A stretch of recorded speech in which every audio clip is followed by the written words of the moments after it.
बिस्मिल्लाहिर्रहमानिर्रहीम बिस्मिल्लाहिर्रहमानिर्रहीम अस्सलाम वालेकुम। Welcome to shining stars academy. आज के इस लेक्चर में हम बायोलॉजी क्लास फर्स्ट ईयर का unit number 2 molecular biological molecules का टॉपिक 2.6 कार्बोहाइड्रेट से स्टडी करेंगे। इससे प्रीवियस वीडियोस में हम water as a medium for life हम कम्प्लीटली डिस्कस कर चुके हैं कि कौन सी प्रॉपर्टीज़ ऐसी हैं जो वाटर को लाइफ के लिए एज अ मीडियम वर्क करता है।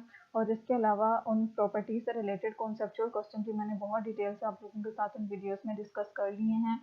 वो वीडियोस भी प्लेलिस्ट में मौजूद हैं। अगर आप लोगों ने वो वीडियोस नहीं देखी तो प्लीज़ उनको सर्च आउट ज़रूर कर लीजिएगा। आज का हमारा जो टॉपिक है वो बायोलॉजिकल मॉलिक्यूल्स, बेसिकली जो कार्बोहाइड्रेट्स, प्रोटीन्स, लिपिड्स, इनसे रिलेटेड हम उनको कम्प्लीटली डिस्कस करेंगे इस वाले चैप्टर में। ठीक है, तो आज हमारा पहला बायोलॉजिकल मॉलिक्यूल क्या है? कार्बोहाइड्रेट्स। कार्बोहाइड्रेट्स की अगर हम डेफिनेशन देखें तो कार्बोहाइड्रेट्स एक्चुअली क्या है? ऑर्गेनिक मॉलिक्यूल्स हैं। ठीक है, कार्बोहाइड्रेट कम्बिनेशन है टू वर्ड्स का, कार्बो एंड हाइड्रेट्स। ठीक है, कार्बो इज फॉर कार्बन, ठीक है, and hydrates is for water. सही है। अब इसमें जो कार्बन होता है उसमें H और जो हाइड्रोजन और ऑक्सीजन है वो इस तरह से इतनी इस रेशो में अटैच होते हैं कि वो रेशो असल में अगर हम उनको एक साथ लिखें तो वो किसका फार्मूला बनता है? वाटर का फार्मूला बनता है। जिस वजह से हम इसे बोलते हैं carbohydrates means hydrates of carbon. ठीक है, जिसका मीनिंग क्या है? Hydrates of carbon. और कार्बोहाइड्रेट्स क्या है? ऑर्गेनिक बायोमोलिक्यूल्स हैं। बायोमोलिक्यूल्स हमारे पास दो तरह के होते हैं, ऑर्गेनिक भी होते हैं, इनऑर्गेनिक भी होते हैं। हम कार्बोहाइड्रेट्स को किस कैटेगरी में डिस्कस करते हैं? ऑर्गेनिक बायोमोलिक्यूल्स में। ऑर्गेनिक बायोमोलिक्यूल्स वो मॉलिक्यूल्स होते हैं जिनमें जो मेजर एलिमेंट होता है वो क्या होता है? कार्बन। ठीक है, और वो मॉलिक्यूल्स जिसमें कार्बन मेन कॉन्स्टिट्यूएंट होता है उनको हम क्या बोलते हैं? ऑर्गेनिक मॉलिक्यूल्स बोलते हैं। और चूंकि ये लिविंग बॉडीज के अंदर एग्जिस्ट कर रहे हैं तो हम इसे क्या बोलेंगे? Organic biomolecule. ठीक है, और देयर डेरिवेटिव्स, और साथ में इन कार्बोहाइड्रेट्स के डेरिवेटिव्स भी हम स्टडी करते हैं कार्बोहाइड्रेट्स में। ठीक है, जिसमें और कार्बोहाइड्रेट्स क्या है? Organic molecules and their derivatives हैं in which all the carbon atoms are hydrated, जिसमें सारे के सारे कार्बन एटम्स क्या होने चाहिए?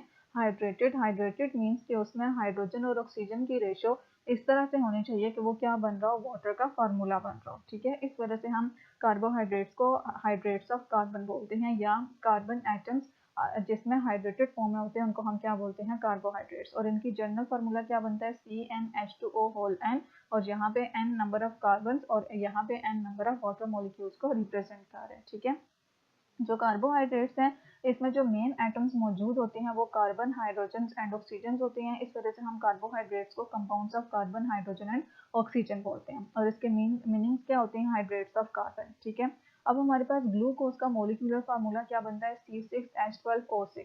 ठीक है, जिसको हम हाइड्रेटेड फॉर्म में कैसे लिख सकते हैं? C6H2O whole n, whole 6। अब इसमें 6 को हम जब वाटर अंदर मल्टीप्लाई करेंगे, ब्रैकेट ओपन करेंगे, तो हमें इसका मोलिकुलर फार्मूला वापस मिल सकता है। मीन्स के ग्लूकोज क्या है? कार्बोहाइड्रेट है। ठीक है, इसके अलावा हमारे पास बहुत सारे कंपाउंड्स ऐसे भी हैं, सब्सटेंसेस ऐसे भी हैं जिनके ऊपर ये फार्मूला एप्लीकेबल नहीं है, जैसे कि लैक्टिक एसिड है और एसिटिक एसिड है। ठीक है, इनके ऊपर हम ये फार्मूला मतलब इनको हम हाइड्रेट्स ऑफ कार्बन नहीं बोल सकते क्योंकि इसमें कार्बन हाइड्रेटेड फॉर्म में मौजूद नहीं होते। हम जो कार्बोहाइड्रेट्स का फार्मूला है वो इनके ऊपर एप्लीकेबल नहीं है, या इनके ऊपर हम वो अप्लाई नहीं कर सकते। इसके अलावा अगर हम रेमिनोज और डीऑक्सीराइबोज देखें तो these are actually carbohydrates, but हम इनको हाइड्रेटेड फॉर्म में इनका फार्मूला नहीं लिख सकते। CnH2O की फॉर्म में हम इनका फार्मूला मेंशन नहीं कर सकते। अगर हम इनका फार्मूला लिखने की कोशिश करें तो C6H2O होल यहाँ पे 6 होना चाहिए, लेकिन अगर हम 6 करें तो जब इसको ओपन करेंगे तो O हमारे पास क्या आ जाएगा? 6 आ जाएगा, लेकिन यहाँ पे हमारे पास O कितने हैं? 5 हैं। इट मीन्स कि हमें कार्बोहाइड्रेट्स को रीडिफाइन करने की ज़रूरत है। All carbohydrates are not present in the form in which carbon are present in their hydrated forms। ठीक है, मतलब हर कार्बोहाइड्रेट में जो कार्बन है वो अपनी हाइड्रेटेड फॉर्म में मौजूद नहीं है, बट वो कार्बोहाइड्रेट्स हैं। इस वजह से हमने कार्बोहाइड्रेट्स को क्या किया? रीडिफाइन किया। ठीक है, कार्बोहाइड्रेट्स को हम रीडिफाइन कैसे करते हैं कि कार्बोहाइड्रेट्स एक्चुअली ऑर्गेनिक कंपाउंड्स हैं जिसमें हमारे पास दो फंक्शनल ग्रुप्स मौजूद होते हैं। ठीक है, एक तो अपनी चीज़ याद रखनी है कि कार्बोहाइड्रेट में हमेशा हमारे पास दो फंक्शनल ग्रुप्स मौजूद होंगे। एक फंक्शनल ग्रुप है एल्डिहाइड, ठीक है, और दूसरा फंक्शनल ग्रुप है कीटोन। ठीक है, एल्डिहाइड का जनरल फार्मूला होता है CH। इसमें C डबल बॉन्ड O के दोनों साइड पे क्या मौजूद होते हैं, H मौजूद होते हैं। ठीक है, इसको हम क्या बोलते हैं, एल्डिहाइड। और एल्डिहाइड हमेशा पोजीशन 1 पे मौजूद होता है। ठीक है, मतलब ये टर्मिनल कार्बन होता है, हमेशा स्टार्टिंग में मौजूद होता है। ठीक है, लेकिन जो कीटोन है इसका जनरल फार्मूला होता है C डबल बॉन्ड O, और उसके दोनों साइड पे R मीन्स के यहाँ पे भी कार्बन चेन होगी और इधर पे भी कार्बन चेन होगी, और दो कार्बन चेन के बीच में हमें क्या मिलेगा, कीटोन फंक्शनल ग्रुप मिलेगा। इट मीन्स कि ये हमेशा क्या होता है, इंटरनल होता है। ठीक है, ये बीच में किसी भी कार्बन पे आ सकता है, लेकिन एल्डिहाइड जो है वो हमेशा स्टार्ट में मौजूद होता है और ये हमेशा पोजीशन 1 पे मौजूद होता है। ठीक है, तो कार्बोहाइड्रेट्स में दो फंक्शनल ग्रुप्स मौजूद होते हैं, एक होता है एल्डिहाइड और एक होता है कीटोन्स। अब इसमें जितने भी कार्बन्स मौजूद होते हैं उनके साथ हाइड्रोक्सल ग्रुप्स लगे होते हैं। ठीक है, उनमें हर एक के साथ क्या लगा होता है, हाइड्रोक्सल फंक्शनल ग्रुप लगा होता है। OH को हम क्या बोलते हैं, हाइड्रोक्सल। जिस वजह से हम इसमें बहुत सारे हाइड्रोक्सल ग्रुप की मौजूदगी की वजह से हम इसे क्या बोलते हैं, पॉलीहाइड्रोक्सी। ठीक है, और अगर उस कार्बोहाइड्रेट में एल्डिहाइड फंक्शनल ग्रुप है तो हम उस कार्बोहाइड्रेट को पॉलीहाइड्रोक्सी एल्डिहाइड बोलेंगे, और अगर उसमें कीटोन फंक्शनल ग्रुप है तो हम उसे क्या बोलेंगे, पॉलीहाइड्रोक्सी कीटोन। और ये क्या होते हैं, मोनोसेकेराइड्स होते हैं, और देयर कॉम्प्लेक्स डेरिवेटिव कंपाउंड्स। जो मोनोसेकेराइड्स हैं ये आपस में कंडेंस करते हैं, वाटर मॉलिक्यूल एलिमिनेट होता है और हमें पॉलीसेकेराइड कंपाउंड्स मिलते हैं जो इनके डेरिवेटिव्स कहलाते हैं। ठीक है, अब ये जो पॉलीसेकेराइड्स हैं जो उनकी हम हाइड्रोलिसिस कराएंगे, आइदर प्रोड्यूस पॉलीसेकेराइड एल्डिहाइड्स और पॉलीसेकेराइड कीटोन्स और बोथ। ठीक है, जब हम इनकी हाइड्रोलिसिस कराते हैं पॉलीसेकेराइड्स की, तो या तो ये हमें पॉलीहाइड्रोक्सी एल्डिहाइड देते हैं या फिर पॉलीहाइड्रोक्सी कीटोन देते हैं, या बाज़ औक़ात अगर हमारे पास जो पॉलीसेकेराइड है उसमें वो दो ऐसे मोनोसेकेराइड से मिलकर बना है जिसमें एक में एल्डिहाइड फंक्शनल ग्रुप था, दूसरे में कीटोन फंक्शनल ग्रुप था, तो फिर हम जब ऐसे पॉलीसेकेराइड की हाइड्रोलिसिस कराएंगे तो हमें पॉलीहाइड्रोक्सी एल्डिहाइड भी मिलेगा और पॉलीहाइड्रोक्सी कीटोन भी मिलेगा। ठीक है, तो ये हम कार्बोहाइड्रेट्स को रीडिफाइन कैसे करते हैं कि organic compounds that are either polyhydroxy aldehydes और पॉलीहाइड्रोक्सी कीटोन्स जो कि मोनोसेकेराइड्स होते हैं, और देयर कॉम्प्लेक्स डेरिवेटिव्स कंपाउंड्स या फिर इनके कॉम्प्लेक्स डेरिवेटिव्स जिनको हम क्या बोलते हैं, पॉलीसेकेराइड्स।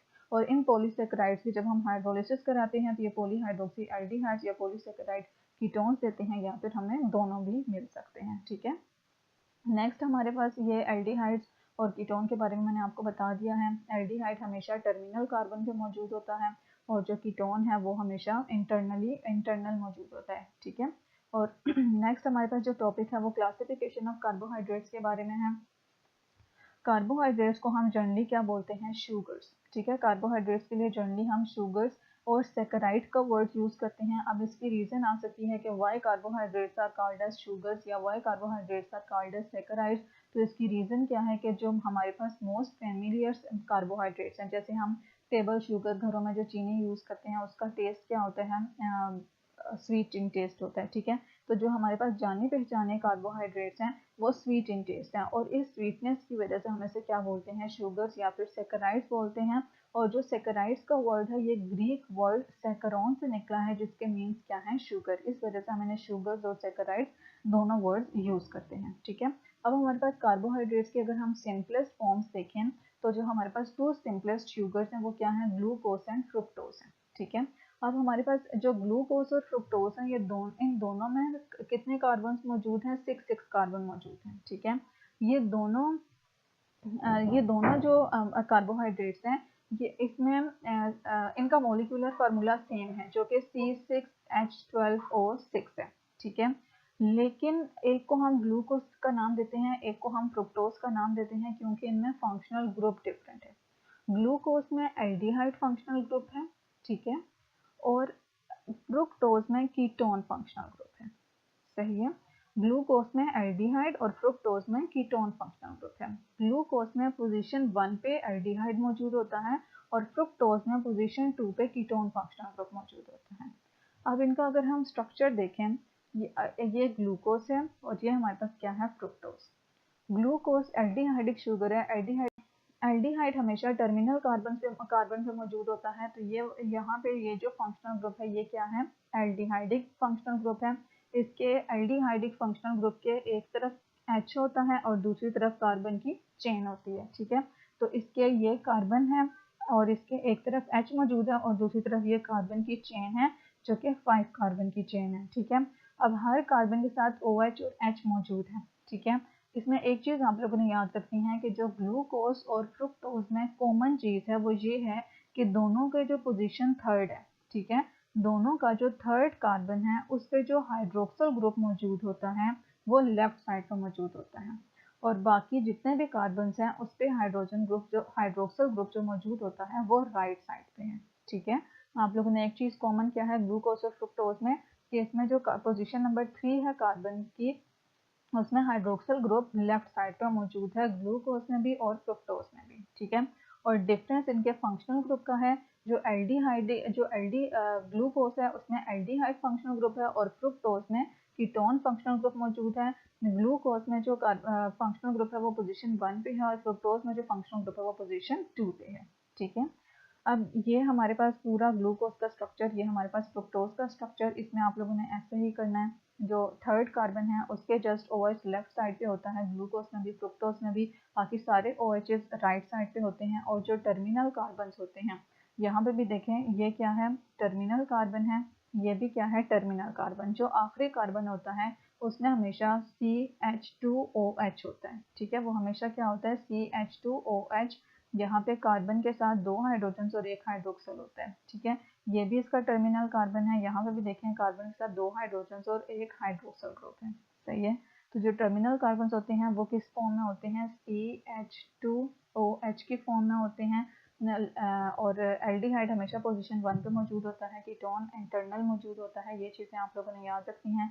ये ग्लूकोज है, पोली मीन्स मैनी हाइड्रोक्सल ग्रुप्स, ठीक है, बहुत सारे हाइड्रोक्सल ग्रुप्स अटैच हैं। तो ग्लूकोज क्या है, पॉलीहाइड्रोक्सी एल्डिहाइड है क्योंकि इसमें फंक्शनल ग्रुप एल्डिहाइड है, ठीक है। और फ्रुक्टोज क्या है, पॉलीहाइड्रोक्सी कीटोन है क्योंकि इसमें कीटोन फंक्शनल ग्रुप है, ठीक है। और दोनों के मॉलिक्यूलर फार्मूला सेम है C6H12O6, ठीक है। अब हमने कार्बोहाइड्रेट्स को किस बेस पे क्लासीफाई किया है वो हम देखते हैं। कार्बोहाइड्रेट्स को हमने 3 ग्रुप्स में क्लासीफाई किया है based upon the number of saccharides, कि उसमें कितने सैकराइड्स हैं या कितने मोनोसैकराइड्स, कितने सैकराइड्स के शुगर के यूनिट्स हम यूज़ कर रहे हैं, उस बेस पे हमने इनको क्लासीफाई किया है मोनोसैकराइड्स, ओलिगोसैकराइड्स एंड पॉलीसैकराइड्स। इनकी अगर हम क्लासिफिकेशन देखें, मोनोसैकराइड्स, ओलिगोसैकराइड्स एंड पॉलीसैकराइड्स, ठीक है। यहाँ पे जो वर्ड मोनो है, mono means one, it means कि ये हमारे पास सिंपलेस्ट शुगर है जिसमें शुगर का एक ही यूनिट इन्वॉल्व है, ठीक है। और इन मोनोसैकराइड्स मिलकर आके हमें दूसरे कार्बोहाइड्रेट्स देते हैं, ठीक है। मोनोसैकराइड्स क्या है, they consist of single saccharide unit, इनमें एक ही शुगर यूनिट होता है। ये सिंपलेस्ट कार्बोहाइड्रेट हैं, सबसे छोटे कार्बोहाइड्रेट्स हैं, इनको हम हाइड्रोलाइज नहीं कर सकते, मीन्स कि इनकी वाटर के जरिए ब्रेक डाउन करा के फर्दर हम इनको सिंपल मोनोमर्स में कन्वर्ट नहीं कर सकते। They are highly soluble in water, ये वाटर में इजीली सोलूबल होते हैं क्योंकि इसमें बहुत सारे हाइड्रोक्सल ग्रुप्स मौजूद होते हैं जो वाटर के साथ हाइड्रोजन बॉन्डिंग करते हैं और इजीली डिसॉल्व हो जाते हैं, ठीक है। और स्वीटेस्ट अमंग ऑल कार्बोहाइड्रेट्स, और ये सबसे ज़्यादा स्वीट इन टेस्ट होते हैं ओलिगोसैकराइड्स से भी और पॉलीसैकराइड्स से भी, ठीक है। ये मोनोसैकराइड्स की कैरेक्टरिस्टिक्स थी। अब हमारे पास ओलिगोसैकराइड्स हैं। ओलिगोसैकराइड्स का अगर हम कैरेक्टरिस्टिक्स देखें तो इसमें 2 to 10 मोनोसैकराइड्स यूनिट्स इन्वॉल्व होते हैं, ठीक है। 2 वाले को हम डाइसैकराइड्स बोलते हैं, 3 वाले को ट्राइसैकराइड्स, 4 वाले को टेट्रासैकराइड्स, इस तरह पेंटा जिसमें 5 मोनोसैकराइड्स यूनिट होंगे उनको पेंटासैकराइड्स, और इसी तरह जो 2 to 10 मोनोसैकराइड्स यूनिट जब यूनिट से मिलकर जो कार्बोहाइड्रेट बना होता है उनको हम क्या बोलते हैं, ओलिगोसैकराइड्स, ठीक है।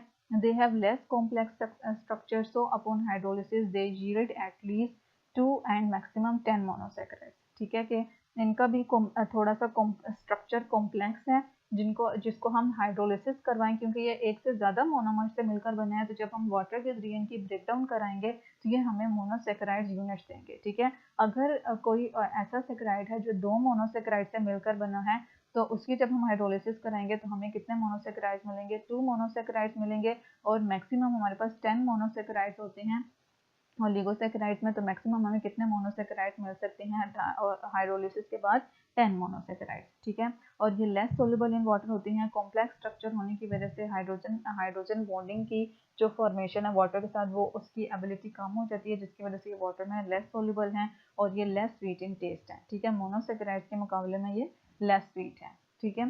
फिर हमारे पास पॉलीसैकेराइड, पॉली मीन्स मैनी। अब जो वो कार्बोहाइड्रेट्स जिनमें मोनोसैकेराइड मोर देन 10 है, ठीक है, जिनमें मोर देन 10 मोनोसैकेराइड यूनिट्स मौजूद होते हैं, उनको हम क्या बोलते हैं, पॉलीसैकेराइड। और पॉलीसैकेराइड क्या है, हाईली कॉम्प्लेक्स स्ट्रक्चर है। जब हम इनकी हाइड्रोलिसिस कराते हैं तो ये एटलीस्ट कम से कम हमें 11 मोनोसैकेराइड और ज़्यादा से ज़्यादा 1000 10,000 जितने कितने भी मोनोसैकेराइड्स हो सकते हैं, ठीक है, लिमिटलेस है। They are generally insoluble in water, इतना कॉम्प्लेक्स स्ट्रक्चर होने की वजह से ये वाटर में टोटली इनसोल्युबल हो जाते हैं। एंड दे आर टेस्टलेस, इनका कोई टेस्ट नहीं होता, ठीक है, ये टेस्टलेस होते हैं। नेक्स्ट हमारे पास जो कार्बोहाइड्रेट्स में पहली डिवीजन है या पहली क्लास है वो मोनोसैकेराइड्स है। मोनोसैकेराइड्स को हम कम्प्लीटली डिस्कस करेंगे। मोनोसैकेराइड्स क्या है, ट्रू कार्बोहाइड्रेट्स हैं, ठीक है, ये हमारे पास ट्रू कार्बोहाइड्रेट्स हैं और ये सिंपलेस्ट हैं। इनको इनमें जो ये पॉलीहाइड्रोक्सी एल्डिहाइड भी हो सकते हैं और पॉलीहाइड्रोक्सी कीटोन्स भी हो सकते हैं। मोनोसैकेराइड्स जो सबसे सिंपलेस्ट हमने पॉलीहाइड्रोक्सी एल्डिहाइड पढ़ा है वो हमारे पास ग्लूकोज है, और जो पॉलीहाइड्रोक्सी कीटोन पढ़ा है वो हमारे पास क्या है, फ्रुक्टोज है। इसका स्ट्रक्चर हम कम्प्लीटली पीछे डिस्कस कर चुके हैं।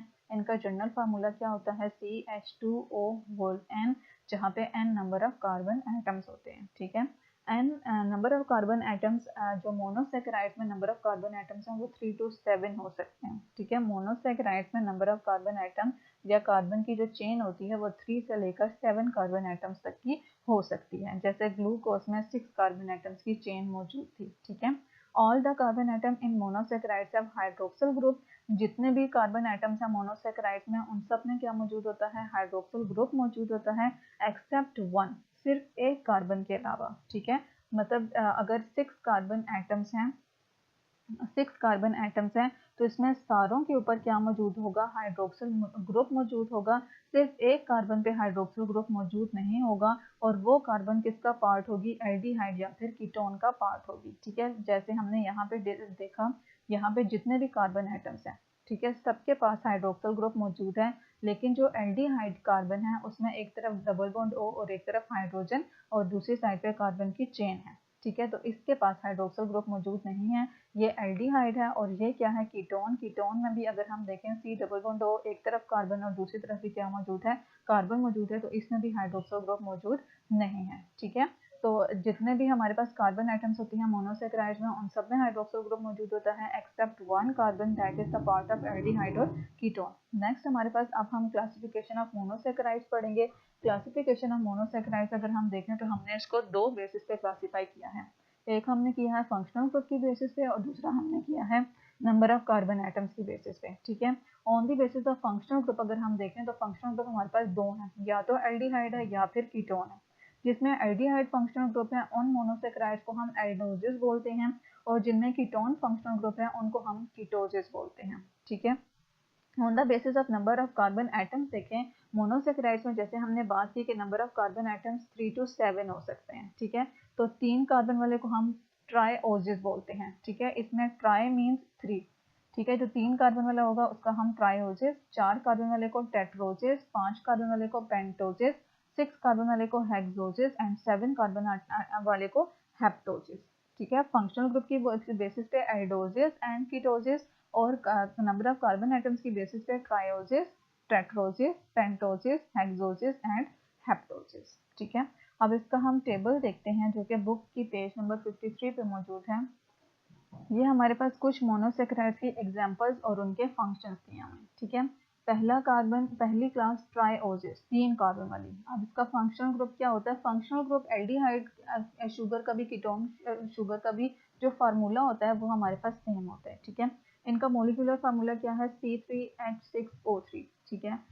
अगर इसमें एल्डिहाइड फंक्शनल ग्रुप है तो इसकी एग्जांपल में क्या आता है, ग्लिसरॉल्डिहाइड। और अगर इसमें कीटोन फंक्शनल ग्रुप है तो फिर इसके एग्जांपल में क्या आता है, डाइहाइड्रोक्सी एसीटोन। मीन्स के 3 कार्बन वाली एल्डोजेस क्या है, ग्लिसरॉल्डिहाइड, और 3 कार्बन वाली कीटोजेस क्या है, डाइहाइड्रोक्सी एसीटोन, ठीक है। और इनका फंक्शन क्या है, इंटरमीडिएट है। इनका फंक्शन क्या है, इंटरमीडिएट्स हैं in photosynthesis and cellular respiration. ठीक है, फोटोसिंथेसिस और सेलुलर रेस्पिरेशन में ग्लिसरल्डिहाइड और डायहाइड्रोक्सी एसीटोन किसके तौर पर यूज होते हैं, इंटरमीडिएट्स के तौर पर यूज होते हैं, जो कि शॉर्ट टर्म के लिए बनते हैं और फिर इनसे दूसरे सब्सटेंसेस एनर्जी प्रोड्यूस करने के लिए यूज होते हैं। ठीक है, ये ट्रायोसिस है। नेक्स्ट हमारे पास टेट्रोसिस, 4 कार्बन वाला, इसका फार्मूला होगा C4H8 एंड O4, इसका ये मोलिकुलर फार्मूला है। अगर इसमें एल्डिहाइड फंक्शनल ग्रुप है तो इसमें एग्जांपल आती है एरिथ्रोज की, अगर कीटो फंक्शनल ग्रुप है तो इसमें एग्जांपल आती है एरिथ्रोलोज की। ठीक है, इसका फंक्शन क्या है, ये इंटरमीडिएट है इन बैक्टीरियल फोटोसिंथेसिस। ठीक है, प्लांट्स में भी फोटोसिंथेसिस होती है और फोटोसिंथेटिक बैक्टीरिया भी होती हैं। तो जो फोटोसिंथेटिक बैक्टीरिया हैं उनमें जो फोटोसिंथेसिस होती है उनमें इंटरमीडिएट्स के तौर पर एरिथ्रोज और एरिथ्रोलोज प्रोड्यूस होते हैं। ठीक है, नेक्स्ट हमारे पास है क्लास पेंटोसिस, जो 5 कार्बन वाली है, इसमें C5H10O5 है। Aldoses means aldehyde functional group है, तो राइबोज या डीऑक्सीराइबोज, जिसका फार्मूला एक हमारे पास राइबोज है और डीऑक्सीराइबोज में एक ऑक्सीजन कम हो जाता है, C5H10O4 उसका फार्मूला बनता है। ठीक है, कीटोसिस में राइबोलोज है, इसका फंक्शन क्या है, ribose and deoxyribose are components of DNA and RNA respectively. ठीक है, डीएनए, राइबोज और डीऑक्सीराइबोज जो है ये आरएनए और डीएनए का पार्ट होती हैं, और जो राइबोलोज है ये इंटरमीडिएट है फोटोसिंथेसिस में। ठीक है, नेक्स्ट हमारे पास हेक्सोसिस, 6 कार्बन वाला अगर हम मोनोसेकेराइड देखें तो उसमें C6H12O6 आती है, जिसमें एल्डिहाइड में ग्लूकोज और गैलेक्टोज, एल्डोसिस और कीटोसिस में फ्रुक्टोज आती है। इनका फंक्शनल ग्रुप क्या है, ग्लूकोज रेस्पिरेटरी फ्यूल है। ठीक है, ग्लूकोज हम रेस्पिरेशन में यूज करते हैं, इसकी ब्रेकडाउन के बाद हम बॉडी में एनर्जी प्रोड्यूस होती है। इसके अलावा जो फ्रुक्टोज है ये रेस्पिरेशन का इंटरमीडिएट है। ग्लैक्टोज जो है ये कंपोनेंट ऑफ मिल्क शुगर है, ग्लैक्टोज मिल्क में मौजूद होता है। ठीक है, इसके अलावा नेक्स्ट मोनोसेकेराइड 7 कार्बन वाला हेप्टोसिस है, C7H14O7, जिसको हम ग्लूकोहेप्टोज बोलते हैं। एल्डिहाइड को अगर होगा तो एल्डिहाइड फंक्शनल ग्रुप है तो ग्लूकोहेप्टोज, और अगर कीटो फंक्शनल ग्रुप है तो सूडो हेप्टिलोज। ठीक है, और इसमें इसका फंक्शन क्या है, ये भी इंटरमीडिएट इन फोटोसिंथेसिस है। अब आगे हम इसी क्लास में डिटेल से फोटोसिंथेसिस का मैकेनिज्म पढ़ेंगे, तो उसमें हम डिटेल से इन कंपाउंड्स को भी स्टडी करेंगे कि फोटोसिंथेसिस में क्या फंक्शन परफॉर्म करते हैं। नेक्स्ट हमारे पास प्रॉपर्टीज ऑफ मोनोसेकेराइड्स आ जाती हैं। मोनोसेकेराइड्स चूंकि सिंपलेस्ट कार्बोहाइड्रेट्स हैं तो उनको हम फर्दर हाइड्रोलाइज नहीं कर सकते। ठीक है, ये हाईली सोल्यूबल होते हैं वाटर में, क्योंकि इसमें OH ग्रुप्स मौजूद होते हैं जो कि वाटर के साथ हाइड्रोजन बॉन्डिंग कर लेते हैं। ठीक है, they are sweet in taste and are called as sugar, sweet in taste होते हैं और इनको हम शुगर भी बोलते हैं। स्वीट इसलिए होते हैं क्योंकि इनमें जो मौजूद हाइड्रोक्सल ग्रुप्स हैं वो हमारी जो टंग है मीन जुबान जो है उसके टेस्ट बर्ड्स के साथ बॉन्डिंग करते हैं, जो जिसके बायस हमें स्वीट टेस्ट फील होता है। ठीक है, और इनको हम रिड्यूसिंग शुगर भी बोलते हैं क्योंकि ये दूसरे कंपाउंड्स को क्या कर देती हैं, रिड्यूस। ये बहुत ज़्यादा इंपॉर्टेंट क्वेश्चन है कि why monosaccharides are called as reducing sugars, reducing sugars हम इनको क्यों बोलते हैं, और या फिर ये रिड्यूसिंग शुगर्स का फंक्शन कैसे परफॉर्म करते हैं, ये दूसरे कंपाउंड्स को कैसे रिड्यूस करते हैं। तो इसके लिए जो इनमें फंक्शनल ग्रुप मौजूद होता है जो कि एल्डिहाइड या फिर कीटोन है।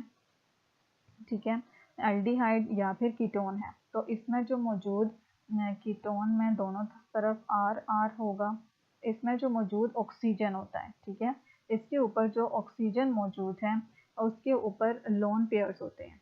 ठीक है, जब ये अपना रिड्यूसिंग शुगर का फंक्शन परफॉर्म कर रही होती हैं तो ये जो ऑक्सीजन का मौजूद लोन पेयर है ये दूसरे कंपाउंड को ट्रांसफर कर देती हैं। ठीक है, तो दूसरे कंपाउंड को ट्रांसफर करती हैं मीन्स दूसरे को रिड्यूस कर रही है, तो वो एजेंट जो दूसरे को रिड्यूस कर रहा हो वो क्या कहलाता है, रिड्यूसिंग एजेंट कहलाता है। तो इस वजह से हम इनको क्या बोलते हैं, रिड्यूसिंग शुगर बोलते हैं। ठीक है, the electron pair present on the oxygen atom of functional group aldehyde और ketone can be donated to other compound.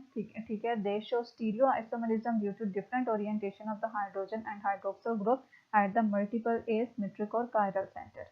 ठीक है, कायरल कार्बन हमारे पास अगर हम ग्लूकोज और फ्रुक्टोज का स्ट्रक्चर देखें, यहाँ पे ग्लूकोज और फ्रुक्टोज का स्ट्रक्चर देखें। ठीक है, तो जो कायरल कार्बन वो कार्बन होती है जिसमें जो कार्बन एटम्स के चारों तरफ डिफरेंट ग्रुप्स अटैच हों। ठीक है, अगर हम इस सेकंड कार्बन को देखें तो सेकंड कार्बन में एक तरफ CHO मीन्स एल्डिहाइड मौजूद है, दूसरी तरफ OH मौजूद है, तीसरी तरफ H मौजूद है और फोर्थ बॉन्ड इसने किसके साथ बनाया है, कार्बन के साथ, जो फर्दर कार्बन हाइड्रोक्साइड के साथ अटैच है। ठीक है, इट मीन्स कि इस कार्बन के साथ चारों ग्रुप डिफरेंट अटैच हैं, तो ये भी हमारे पास क्या है, एक कायरल कार्बन है।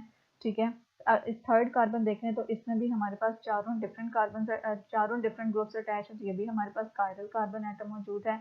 अब थर्ड कार्बन हमारे पास कायरल कार्बन कैसे है, एक तरफ इसमें हाइड्रोजन है, एक तरफ हाइड्रोक्सिल ग्रुप है। ठीक है, ये तो डिफरेंट हो गया। अब इस तरफ भी इसके C है, इस तरफ भी इसके C है, तो ये कायरल कैसे होगा, क्योंकि ये वाला कार्बन फर्दर एल्डिहाइड के साथ अटैच है, लेकिन ये वाला कार्बन आगे फर्दर डिफरेंट ग्रुप के साथ अटैच है। क्योंकि ये कार्बन आगे फर्दर डिफरेंट ग्रुप्स के साथ अटैच है, तो इस वजह से हम कहते हैं कि इस कार्बन की तरफ जो ये वाला कार्बन अटैच है, ये भी एक डिफरेंट ग्रुप है और ये भी एक डिफरेंट ग्रुप है। ठीक है, तो इस वजह से हमारे पास जो थर्ड कार्बन है वो भी कायरल है, फोर्थ कार्बन भी कायरल है, फिफ्थ कार्बन भी कायरल है, लेकिन सिक्स कार्बन कायरल नहीं है, क्योंकि इसमें एक तरफ OH मौजूद है, दूसरी तरफ कार्बन और यहाँ पे दो हाइड्रोजन सेम मौजूद है। तो जो सेम होता है हम कहते हैं कार्बन एटम के चारों बॉन्ड्स चारों तरफ जो ग्रुप्स होने चाहिए वो डिफरेंट होने चाहिए, तो इट मीन्स के कार्बन नंबर 6 कायरल नहीं है। ठीक है, तो कायरल कार्बन की मौजूदगी की वजह से जो हाइड्रोजन और हाइड्रोक्सल की अरेंजमेंट है, ठीक है, यहाँ पे जो हाइड्रोजन और हाइड्रोक्सल की अरेंजमेंट है वो डिफर कर सकती है, जिसकी वजह से आइसोमर्स ऑर्गेनाइज होते हैं, जिनको हम क्या बोलते हैं, स्टीरियो आइसोमर्स बोलते हैं। ठीक है, मोनोसैकेराइड्स विद 5 और मोर कार्बन एटम्स में एग्जिस्ट इन 2 स्ट्रक्चरल फॉर्म्स। ठीक है, इसके अलावा हमारे पास एक और कैरेक्टरिस्टिक मोनोसैकेराइड्स की क्या है कि वो वाले मोनोसैकेराइड्स जिनमें 5 या 5 से ज़्यादा कार्बन एटम्स होते हैं वो दो स्ट्रक्चरल फॉर्म में एग्जिस्ट कर सकते हैं, एक उनकी ओपन चेन फॉर्म होती है और एक रिंग की फॉर्म होती है। जब वो सॉलिड फॉर्म में मौजूद होते हैं तो वो उनमें जो स्ट्रक्चर होता है वो ओपन चेन होता है, लेकिन जब इसी सॉलिड को जब हम वाटर में डाल देते हैं तो ये लिक्विड फॉर्म में क्या बना देता है, सॉल्यूशन की फॉर्म में इनका स्ट्रक्चर रिंग की शक्ल में आ जाता है। ठीक है, तो अभी हम डिस्कस करेंगे कि किस तरह से मोनोसैकेराइड लिक्विड में जब हम उसे डालें तो रिंग फॉर्म में कन्वर्ट होती है, वो कन्वर्जन अभी हम डिस्कस करते हैं। अच्छा, केमिकल स्ट्रक्चर्स ऑफ मोनोसैकेराइड्स कि जब इनको वाटर में हम डालें तो इनके स्ट्रक्चर्स के साथ क्या होता है, कैसे इनका स्ट्रक्चर चेंज होता है। हम कहते हैं कि जब ये सॉलिड फॉर्म में हो तो इनका जो स्ट्रक्चर होता है वो ओपन चेन होती है। ठीक है, लेकिन जब हम इसको वाटर में डाल दें तो इनका स्ट्रक्चर किस में चेंज हो जाता है, रिंग फॉर्म में चेंज हो जाता है। ठीक है, तो monosaccharides usually open chain structures in crystalline form या सॉलिड फॉर्म। ठीक है, but when dissolve in water most of them ज़्यादातर 5 कार्बन या 6 कार्बन, 5 कार्बन को हम पेंटोजेस और 6 कार्बन को हम हेक्सोजेस बोलते हैं। ज़्यादातर जो पेंटोजेस और हेक्सोजेस होती हैं इनको जब हम वाटर में डालते हैं तो इनका स्ट्रक्चर ओपन चेन से किस में चेंज हो जाता है, रिंग स्ट्रक्चर में चेंज हो जाता है। और 2 टाइप्स ऑफ रिंग स्ट्रक्चर्स बनते हैं पेंटोजेस और हेक्सोजेस के केस में, एक होते हैं फ्यूरानोज और दूसरे हैं पायरानोज। ठीक है, फ्यूरानोज जो हैं ये 5 मेंबर्ड रिंग्स होते हैं, इनको हम कंप्लीटली डिस्कस करते हैं। पहले क्या है फ्यूरानोज, 5 कॉर्नर्ड रिंग स्ट्रक्चर्स होते हैं। ठीक है, 5 कॉर्नर्ड रिंग स्ट्रक्चर मींस कि इनमें कितने कॉर्नर्स होते हैं, 5 कॉर्नर, और इसको हम बोल सकते हैं कि ये पेंटागोन शेप होती है इनकी। और इसमें जो 5 कॉर्नर्ड रिंग स्ट्रक्चर होता है इसमें एक ऑक्सीजन एटम होता है। ठीक है, एक कॉर्नर पे ऑक्सीजन एटम मौजूद होता है और बाकी जो कार्बन होते हैं वहाँ पे बाकी जो कॉर्नर्स होते हैं वहाँ पे क्या मौजूद होते हैं, कार्बन एटम्स मौजूद होते हैं। तो and 4 carbon atoms, not 5, it's 4 carbon atoms. ठीक है, 5 कॉर्नर्ड रिंग है जिसमें एक कॉर्नर पे ऑक्सीजन और 4 कॉर्नर्स पे कार्बन एटम्स मौजूद होते हैं। इसमें जो C1 और C4 है, अब अगर मैं 5 कॉर्नर्ड रिंग ड्रॉ करूँ, इसमें ये ऑक्सीजन है और जो बाकी कॉर्नर्स हैं वो किसको रिप्रेजेंट कर रहे हैं, कार्बन को रिप्रेजेंट कर रहे हैं। ये वाला carbon number 1, this one is carbon number 2, this one is carbon 3 and this one is carbon 4। तो जो कार्बन 1 और कार्बन 4 है, कार्बन 1 और कार्बन 4 ये किसके साथ अटैच होता है, ऑक्सीजन के साथ अटैच होता है टू फॉर्म रिंग स्ट्रक्चर।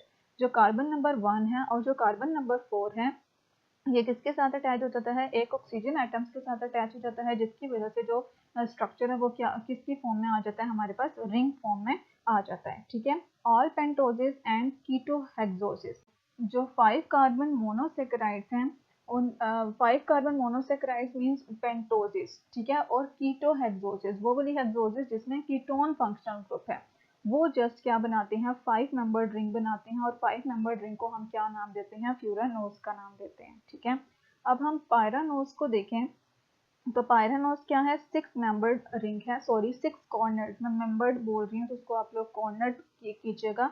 ठीक है, 6 कॉर्नर्ड रिंग स्ट्रक्चर है जिसमें एक ऑक्सीजन एटम होता है और बाकी 5 कार्बन एटम्स होते हैं, और इसका स्ट्रक्चर हेक्सागोन शेप होता है। ये हेक्सागोन एक कॉर्नर पे oxygen and remaining carbon corner पे क्या होते हैं, कार्बन एटम्स मौजूद होते हैं, जिसमें कार्बन नंबर 1 और carbon number 5, this one is carbon 1 2 3 4 and 5, इसमें कार्बन 1 और कार्बन 5 एक ऑक्सीजन एटम के साथ अटैच हो जाते हैं, जिसकी वजह से हमें कैसा स्ट्रक्चर मिलता है, रिंग स्ट्रक्चर मिलता है। ठीक है, अब यहाँ पे ये चीजें आप लोगों ने याद रखनी है, जो पेंटोसिस और कीटोहेक्सोसिस, मतलब 5 कार्बन वाली शुगर्स, और वो हेक्सोसिस वो 6 कार्बन शुगर जिसमें कीटोन फंक्शनल ग्रुप है, वो हमारे पास रिंग सोल्यूशन की फॉर्म है या वाटर में कौन सा रिंग देती हैं, फ्यूरानोस रिंग देती हैं। ठीक है, और जो पायरानोस हैं वो हमें सिर्फ एल्डोहेक्सोसिस, ठीक है, 6 कार्बन कंटेनिंग एल्डिहाइड्स,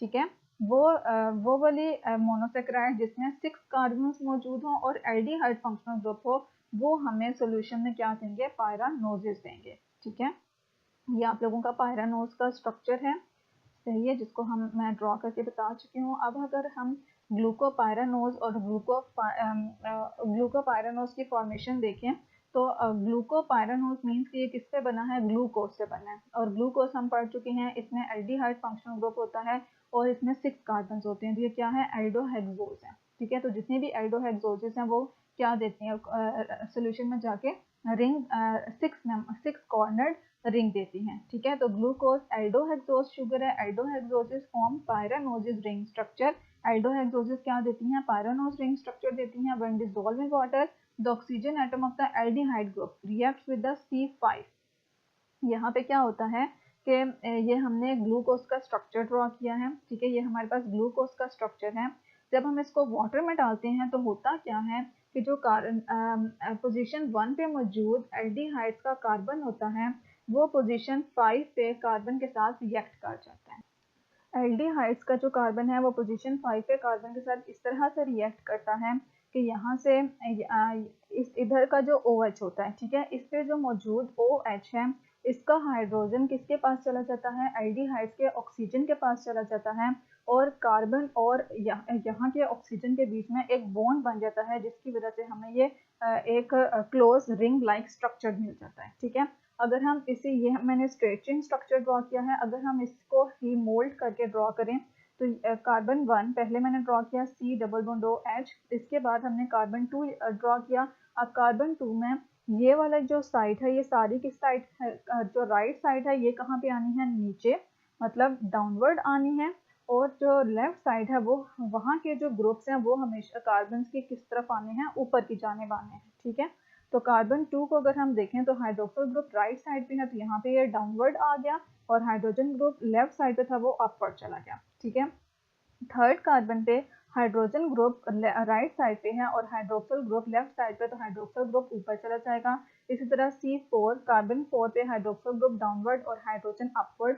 C5 पे भी ऐसा ही है, इसका हम हाइड्रोजन डाउनवर्ड ड्रॉ करते हैं। अब यहाँ पे हमने इस तरह इसको इसलिए मेंशन किया है कि हमने यहाँ पे इसका रिएक्शन दिखाना है, यहाँ पे हाइड्रोजन को डाउनवर्ड करें, हाइड्रोक्सिल को साइड पे करें, और जहाँ पे CH2OH है ये रिंग से बाहर आ जाएगा। जो 6 कार्बन है वो क्या है, C, इसके साथ 2 H अटैच हैं, तो CH2 और एक क्या है OH, तो इसको कंडेंस करके लिखेंगे CH2OH हो जाएगा। ठीक है, अब यहाँ पे क्या है, जब हम इसको हम वाटर में डाला हुआ है तो वाटर में डालेंगे तो कार्बन 5 का हाइड्रोक्सिल कार्बन 1 के एल्डिहाइड के कार्बन के साथ रिएक्शन करता है। इसमें ये जो डबल बॉन्ड ऑक्सीजन और कार्बन के बीच में बना है ये ब्रेक होता है, एक बॉन्ड इन यहाँ पे ऑक्सीजन और कार्बन के बीच में शिफ्ट हो जाता है, ठीक है। और ये वाला जो हाइड्रोजन के साथ इसने ऑक्सीजन ने बॉन्ड बनाया है ये ब्रेक हो जाता है, ठीक है, ये ब्रेक हो जाता है और ये वाला हाइड्रोजन किसके पास चला जाता है, इस वाले ऑक्सीजन के पास चला जाता है। तो इसका स्ट्रक्चर कुछ इस तरह से बन जाएगा। यहाँ पे देखें, यहाँ से जो बॉन्ड ब्रेक हुआ है सी डबल बॉन्ड ओ का, एक बॉन्ड जो ब्रेक हुआ है वो बॉन्ड ओ और किसके बीच में शिफ्ट हो गया, कार्बन के बीच में शिफ्ट हो गया है, ऑक्सीजन। और यहाँ से ऑक्सीजन के साथ जो हाइड्रोजन था उनका बॉन्ड ब्रेक हुआ और वो हाइड्रोजन किसके पास चला गया, ओ के पास चला गया। ये मैंने ब्लू से वही वाला शो किया है। तो इस तरह से जब हम रिंग में डालेंगे तो ग्लूकोज पायरानोज में कन्वर्ट हो जाएगा, जिसको हम क्या बोलते हैं, ग्लूकोपायरानोज बोलते हैं। और ये 6 कॉर्नर्ड रिंग है जिसमें जो 6 कार्बन एटम होता है वो आउटसाइड द रिंग मौजूद होता है, ठीक है। ये ग्लूकोपायरानोज फॉर्मेशन थी। अब हमारे पास राइबोफ्यूरानोज फॉर्मेशन है।